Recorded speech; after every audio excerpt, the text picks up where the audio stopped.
start with Aoife.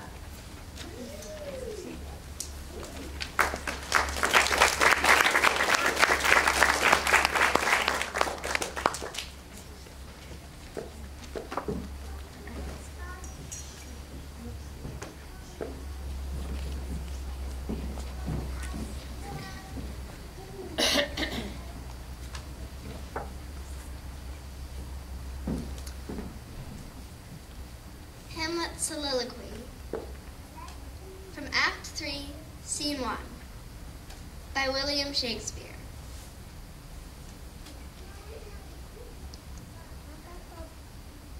To be or not to be, that is the question. Whether 'tis nobler in the mind to suffer the slings and arrows of outrageous fortune, or to take arms against a sea of troubles, and by opposing end them. To die, to sleep, no more. And by sleep we say we end the heartache and the 1,000 natural shocks that flesh is heir to. 'Tis a consummation devoutly to be wished. To die, to sleep perchance to dream. Hey, there's the rub. For in that sleep of death what dreams may come when we have shuffled off this mortal coil. It must give us pause. There's the respect. It makes a calamity of so long life. The oppressor's wrong, the proud man's contumely, the pangs of despised love, the law's delay, insolence of office, and the spurns that patient merit on the unworthy takes, when he himself might his quietus make with a bare bodkin. But who would Friedels bear to grunt and sweat under a weary life with that dread of something after death?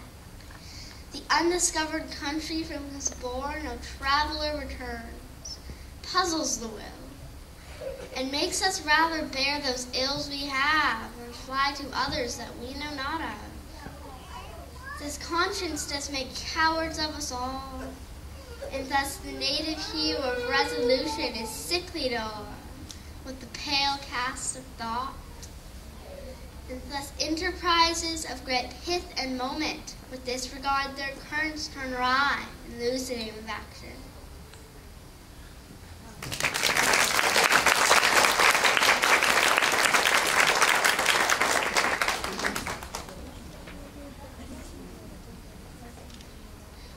Sick by Shel Silverstein.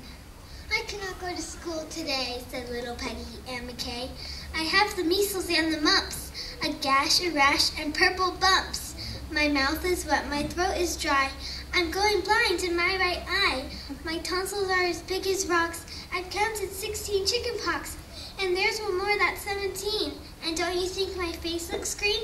My leg is cut, my eyes are blue. It might be instamatic flu. I cough and sneeze and gasp and choke. I'm sure that my left leg is broke. My hip hurts when I move my chin. My belly button's caving in. My back is wrenched, my ankle sprained. My appendix pains each time it rains. My nose is cold, my toes are numb. I have a silver in my thumb. My neck is stiff, my voice is weak. I hardly whisper when I speak. My tongue is filling up my mouth. I think my hair is falling out. My elbow's bent, my spine ain't straight. My temperature is 108. My brain is shrunk, I cannot hear. There is a hole inside my ear. I have a hangnail and my heart is... What? What's that? What's that you say? You say today is Saturday? Goodbye, I'm going out to play.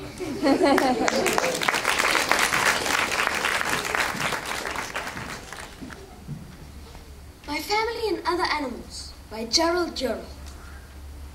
For some time, Mother had greatly envied us our swimming, both in the daytime and at night. But, as she pointed out when he suggested she join us, she was far too old for that sort of thing. Eventually, however, Under constant pressure from us, Mother paid a visit into town and returned to the villa, coyly bearing a mysterious parcel. Opening this, she astonished us all by holding up an extraordinary shapeless garment of black cloth, covered from top to bottom with hundreds of frills of pleats and tucks. "Well, what do you think of it?" Mother asked. We stared at the odd garment and wondered what it was for. "What is it?" asked Larry at length. It's a bathing costume, of course," said Mother. "What on earth did you think it was?" "It looks to me like a badly skinned whale," said Larry, peering at it closely. "You can't possibly wear that, Mother," said Margot, horrified. "Why, it looks as though it was made in 1920. "What are those frills and things for?" asked Larry with interest. "Decoration, of course," said Mother indignantly. "What a jolly idea! Don't forget to shake the fish out of them when you come out of the water." "Well, I like it anyway," Mother said firmly, wrapping the monstrosity up again. "And I'm going to wear it." "You'll have to be careful you don't get waterlogged with all that cloth around you," said Leslie seriously. "Mother, it's awful! You can't wear it," said Margot. "Why on earth didn't you get something more up to date?" "When you get to my age, dear, you can't go around in a two-piece bathing suit. You don't have the figure for it." "I'd love to know what sort of figure that was designed for," remarked Larry. "You really are hopeless, Mother," said Margot despairingly. "But I like it." "And I'm not asking you to wear it," Mother pointed out belligerently. "That's right. You do what you want to do," agreed Larry. "Don't be put off. Probably suit you very well, if you can grow another 3 or 4 legs to go with it." Mother snorted indignantly and stepped upstairs to try on her costume. Presently she called to us to come and see the effect, and we all trooped up to the bedroom. Roger was the first to enter, and on being greeted by the strange apparition, clad in this voluminous black costume rippling with frills, he retreated hurriedly to the door, backwards, barking ferociously. It was some time before we could persuade him that it really was Mother, and even then he kept giving her vaguely uncertain looks from the corner of his eye. However, in spite of all opposition, Mother stuck to a tent-like bathing suit, and in the end, we gave up.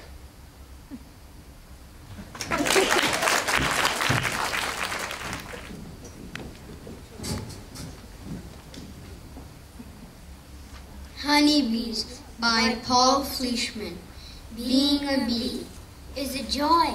is a pain. I'm a queen. I'm a worker. I'll gladly explain. Upon rising, I'm fed by my royal attendants. I'm up at dawn, guarding the hive's narrow entrance. I'm bathed. Then I take out the hive's morning trash. Then I'm groomed. Then I put in an hour making wax without 2 minutes time to sit still and relax. The rest of my day is quite simply set forth. Then I might collect nectar from the field 3 miles north. I lay eggs Or perhaps I'm on larva detail, by the 100. feeding the grubs in their cells, wishing that I were still helpless and pale. I'm loved and I'm lauded, I'm outranked by none. Then I pack combs with pollen, not my idea of fun. When I've done enough laying, Then I strive I retire to patch up any cracks in the hive. for the rest of the day. Then I build some new cells, slaving away at enlarging the cell, dreading the sight of another sunrise, wondering why we don't all unionize. Truly, a bee's is the best of all lives.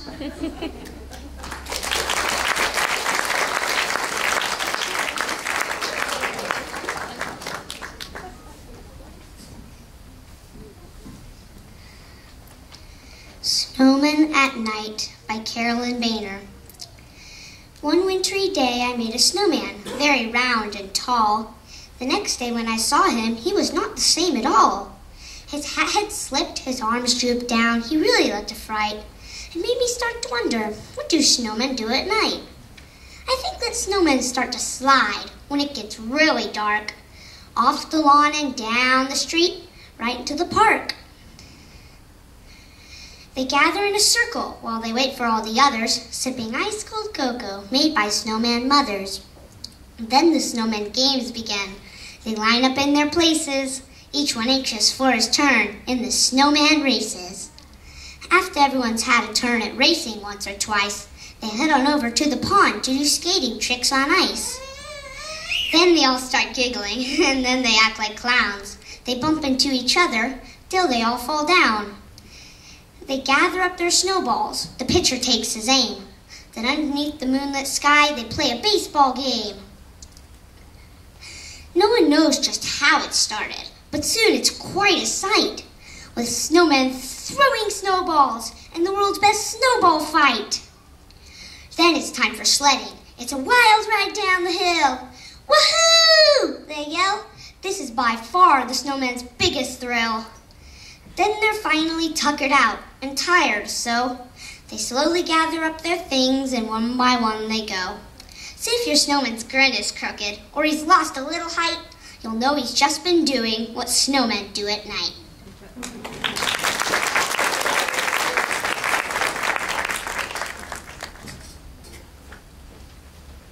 Little Red Riding Hood and the Wolf by Roald Dahl. As soon as Wolf began to feel that he would like a decent meal, he went and knocked on Grandma's door. When Grandma opened up, she saw the sharp white teeth, the horrid grin, and Wolfie said, "May I come in?"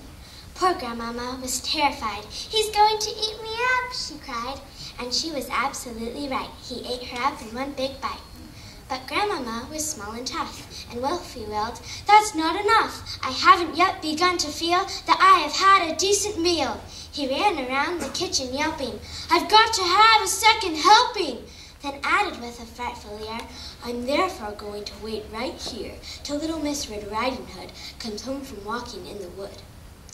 He quickly put on Grandma's clothes. Of course, he hadn't needed those. He dressed himself in coat and hat. He put on shoes, and after that, he even brushed and curled his hair and sat himself in Grandma's chair. In came the little girl in red. She stopped. She stared, and then she said, "What great big ears you have, Grandma." "All the better to hear you with," the wolf replied.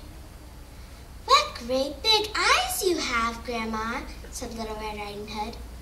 "All the better to see you with," the wolf replied. "But Grandma, what a lovely great big furry coat you have on." "That's wrong," cried Wolf. "Have you forgot to tell me what big teeth I've got?"